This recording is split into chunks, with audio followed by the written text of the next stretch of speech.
Warning: this video contains gameplay footage of Grand Theft Auto 4. Footage contains violence, sexual content, and very foul language. This video may not be suitable for people under 17 years of age. This video also contains footage from the first few hours of the game Grand Theft Auto 4.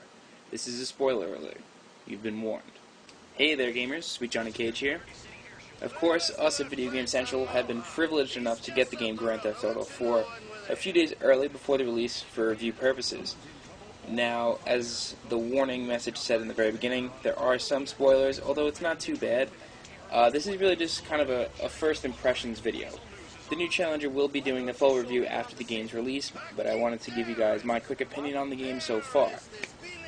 Really quick, I'll give you a slight recap of the story, in case you don't know already. You play as Nico, the cousin of Roman. You come from some Russian-esque country. It's really just referred to as the old country, but I'm pretty sure it's Russia. Now, this game takes place in Liberty City. Liberty City is basically modeled off of New York City and its boroughs. So you are basically placed in the Brooklyn side of Liberty City, and for those of you who aren't familiar with New York culture, the area near Coney Island, mainly Brighton Beach, is fairly Russian, also Russian and Jewish. So that's kind of the background. Now, this is, again, a first impressions video, so I'm not going to be spoiling too much. But you take the control of Nico, the cousin of Roman, and basically Roman tells you in his letters to you when you're in your home country that he's living the high life in Liberty City in America. Now, when you arrive, it's obviously not the case because he lives in a fairly dingy apartment, and when you walk in, he squashes a cockroach. But Nico doesn't seem to mind too much because he's out of his old country and he's somewhere new.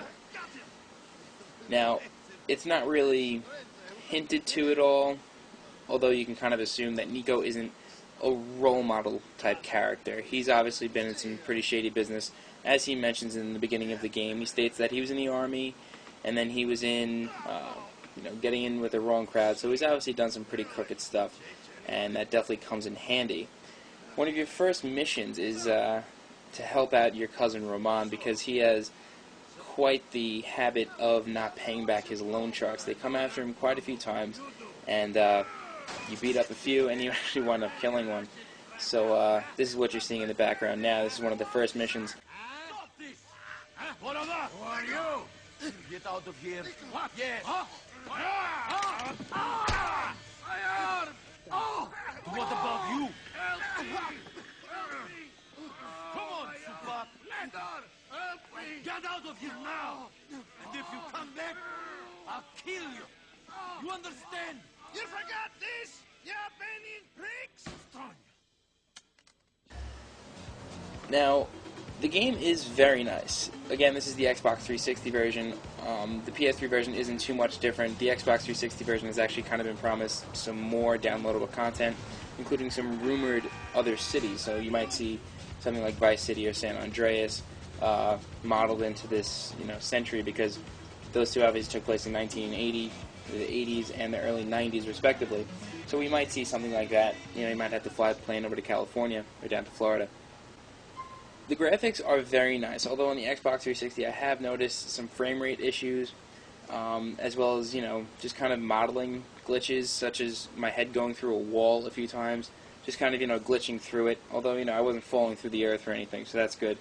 It's good not to have that, so that's always nice.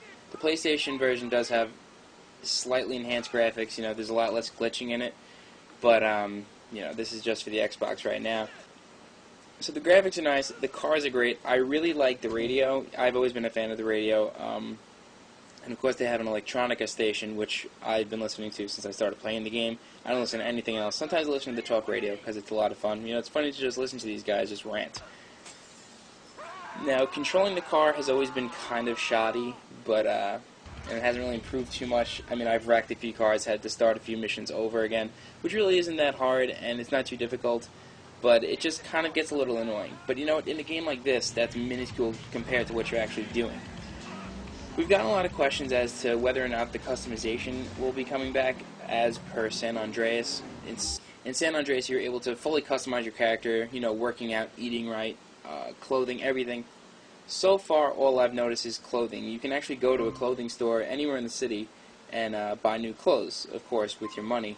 And they're actually added to your wardrobe in your safe house, which is, again, in Brooklyn, or the Brooklyn side of Liberty City.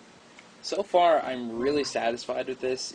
You know, it's basically what I expected it to be. Although I haven't explored Liberty City to its fullest, I've definitely gone around quite a bit. And let me just tell you guys, it's pretty accurate to New York. You know, New Yorkers will definitely appreciate this. I definitely appreciate this because I am a New Yorker.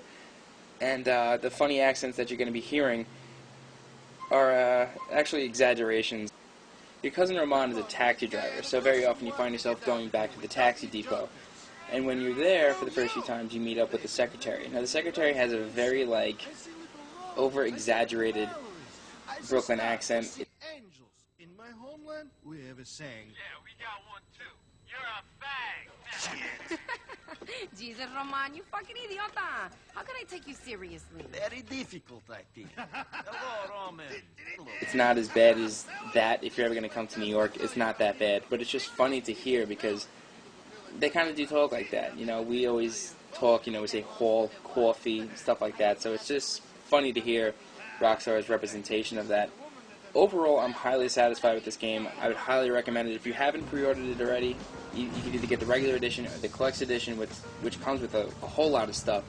So I would definitely suggest getting your hands on Grand Theft Auto 4.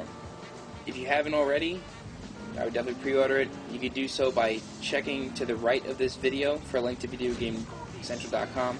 You can pre-order it there, or, you know, if it's after release, you could order it. Although we can't really guarantee that we're going to have copies after the release date, only because this is probably one of the most highly anticipated games for the Xbox 360 or the PlayStation 3. Thanks for watching my first impression of Grand Theft Auto 4. I'm Sweet Johnny Cage. Our full review will be coming up within the next week and a half or so from the new Challenger, so please stay tuned to that. Again, I'm Sweet Johnny Cage. Thanks for watching.